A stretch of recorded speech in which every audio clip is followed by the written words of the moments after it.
Conta pra gente um pouco como é que era o contexto do período. Você falou um pouquinho sobre essa relação entre os textos mais literários que te apresentaram o massacre e depois todo o exercício que você fez para enfrentar as fontes históricas, né? E realmente encontrar o massacre e todo o processo de como isso ficou mais ou menos escondido nos textos oficiais, né? E aí você estava falando sobre isso dos textos e os contextos, achei muito legal. Se você pudesse contar um pouco mais para a gente sobre o episódio e o contexto ali do Maranhão, do final do século XIX, de como é que um pouco ficava as esferas da vida social, a econômica, a religiosa, a afetiva, né? Como é que esse texto, né, conversa com esse contexto? Ótimo.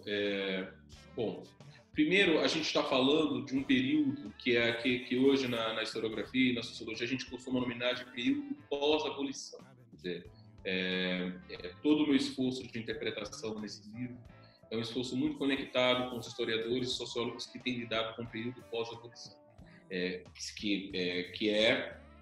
que não é só do ponto de vista, né, conceitual, um depois da abolição, né? A ideia de pós é uma ideia muito interessante, porque ela não é só um depois dos acontecimentos, mas é onde todo o conjunto de problemas do período anterior se tensiona, né? Então ali aquele interregno entre o 13 de maio e o 15 de novembro, que é o livro marca muito esse período, ele é um período, primeiro, muito tenso.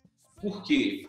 Porque você tem aí a fragilidade da cidadania conquistada com o 13 de maio. Você tem aí a formação de uma cidadania negra de segunda classe, ou seja, o sentimento de que aquela liberdade ela era uma liberdade, para usar a expressão de um historiador chamado Sidney Chalupé, era uma liberdade precária. Primeiro porque as condições de trabalho, as condições de vida, elas não se alteraram substancialmente, né? Ou seja, as formas de trabalho elas não se alteraram substantivamente. Segundo, porque há o medo e o sentimento, que é isso que explode, inclusive, no protesto, quer dizer, o medo da possibilidade de reescravização, né? Quer dizer, um pouco do que gera toda a aflição em torno da proclamação da República engata esse medo da reescravização. Ou seja, você tem aí as tentativas senhoriais de manter essa população dependente e manter essa população tutelada. Isso organiza muito os modos de vida dessa gente negra aí no pós-abolição. E você tem uma outra coisa que marca muito também o argumento do livro, que é o seguinte: quando ocorreu a abolição, e no caso do Maranhão isso é muito forte, mas isso é válido para todo o país, a maioria da população negra ela já tinha conquistado a liberdade. Então essa população ela tem uma relação muito diferente com relação aos direitos, porque na verdade é uma parcela só que efetivamente está conquistando a liberdade ali no 13 de maio. O que significa que as identidades sociais e a relação dessas pessoas com os direitos é muito diferenciada. Então, uma coisa é você ser um homem negro, uma mulher negra, que nasceu livre no período da escravidão. Isso é uma identidade social. Outra coisa é você ter sido liberto na pia, liberto pela lei do ventre livre. Menino ingênuo, como se chamava, né? Essa é outra identidade social. Outra coisa ainda é você ser um alforriado, uma pessoa que comprou sua carta de liberdade. Então, do ponto de vista do que é a relação das pessoas negras com o direito, esse grupo que depois é unificado como os ex-escravos, não é assim que o nosso senso comum raciocina, a gente fala assim, quem são os negros? Os negros são descendentes dos escravos, mas escravos como? Se essa população já tinha conquistado o direito de liberdade antes da abolição. Então, essa população sofre aí no período pós-abolição a rasura do que ela já tinha conquistado, a rasura do que ela tinha conquistado anteriormente. Daí porque, voltando para as ficções, quando a gente analisa narrativas e romances construídas por pessoas que viveram esse período, uma das coisas mais surpreendentes é que o período pós-abolição é imaginado como um período de declínio, muitas vezes. Como um período em que essa gente negra que tinha conquistado alguma coisa antes da abolição, perdeu depois. Existe essa sensação. Estou querendo dizer que o 13 de maio é ruim, estou falando muito ao contrário. Estou falando nada disso. Eu estou falando que como é isso que você está perguntando, como que do ponto de vista social, a reestruturação da hierarquia brasileira ali no pós-abolição, ela é complexa porque ela vai tentar de uma certa maneira empurrar todas aquelas pessoas, porque a historiadora Vladimira Albuquerque falou muito bem, para a vala comum da raça. Todo mundo, vocês são todos iguais. Quem são vocês? Vocês são todos descendentes de escravos. Ou seja, o estigma do cativeiro, ele passa a funcionar aí, articulando o corpo como uma das marcas da identidade racial. Isso que no livro a gente tratou pelo conceito de racialização. Então você tem também esse processo de racialização, aonde, por exemplo, trabalhos considerados próprios para escravos passam a ser imaginados como trabalhos de negros. Ou seja, como que as cores e as transformações dos significados das cores passam, digamos assim, a atualizar a hierarquia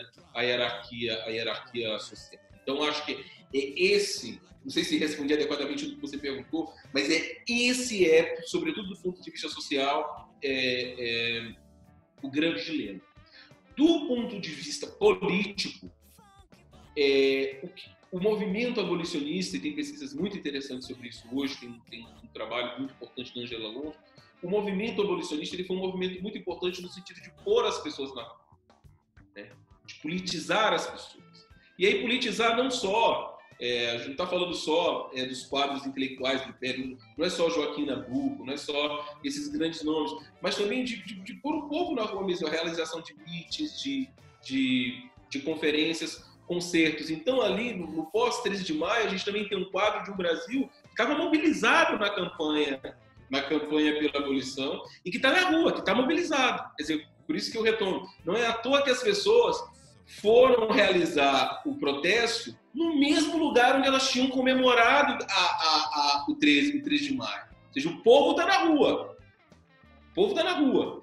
E tem diversos projetos políticos em cursos. Então, um movimento bastante importante que dialoga muito com o que aconteceu em São Luís é a organização da Guarda Negra, por exemplo, no Rio de Janeiro, e que também tem desdobramentos em Salvador e em diversas partes do país. Há uma tese muito interessante que foi defendida recentemente.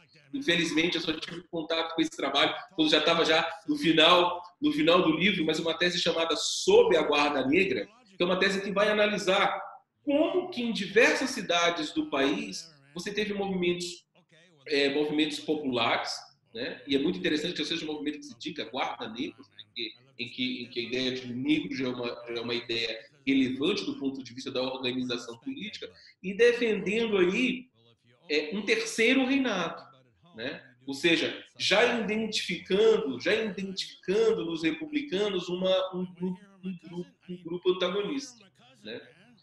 Então, do ponto de vista político, também é muito interessante ver esse protesto de negros na cidade de São Luís em relação às outras movimentações políticas que estavam ocorrendo no país. Agora, o que eu acho que singulariza quando a gente coloca nesse quadro político de uma maioria das outras movimentações é porque a historiografia brasileira ela sempre tem feito um esforço muito grande nos últimos anos de capturar as reações da gente negra com relação à República.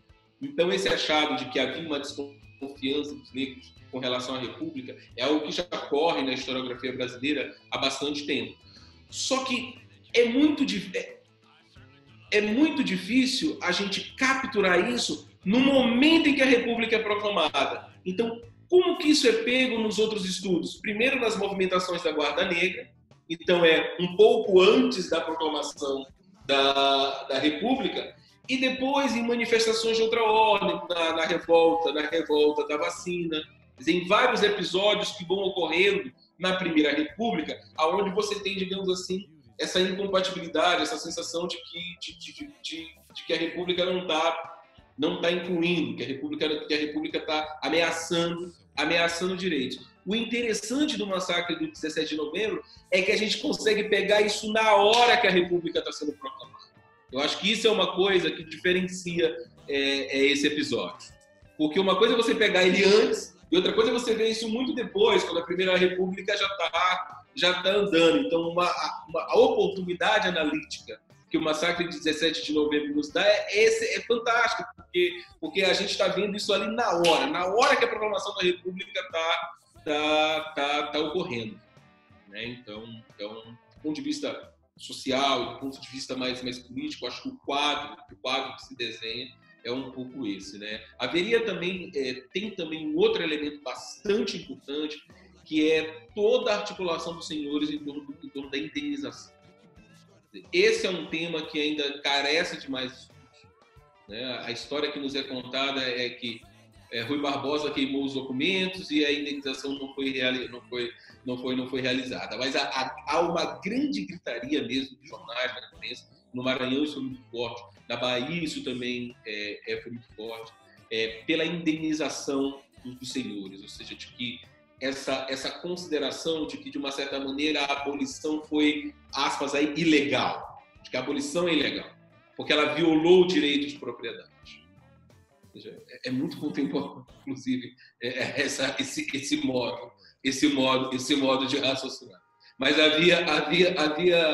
gente lê isso nos jornais, esse precipitado 13 de maio. É muito interessante que o Brasil foi o último país a abolir a escravidão, e quando a gente lê nos jornais, está lá a gritaria: esse 13 de maio foi muito precipitado. Esse 13 de maio aconteceu de repente. Esse 13 de maio aconteceu e ninguém estava esperando isso. Ou seja, então, o discurso da indenização, e foi um discurso também acolhido por uma parcela do movimento republicano, daí que José do Patrocínio, que foi um grande eleitor negro, abolicionista, no Rio de Janeiro, tem acunhado o apelido: existem os republicanos do 14 de maio. Ou seja, os republicanos que viraram republicanos, que estão irritados com a abolição. Né? E o movimento de indenização representa isso de uma maneira... A articulação entre o movimento pela indenização e parcelas do movimento republicano revelam isso de modo muito claro. E isso também gerou essa sensação de que aqueles direitos conquistados, eles ainda estavam, de uma certa maneira, em disputa. E, como diria Flávio Gomes, que também é um historiador que trabalha com esse período, quer dizer, o discurso pela indenização cheirava a reescravização. Ou seja, o discurso pela indenização era um discurso que cheirava a possibilidade de reescravização. Então, a sensação de insegurança, quer dizer, isso é muito marcante, né? Como que em períodos diferentes da história brasileira a gente é deparado com a sensação de insegurança, a sensação de desamparo era uma sensação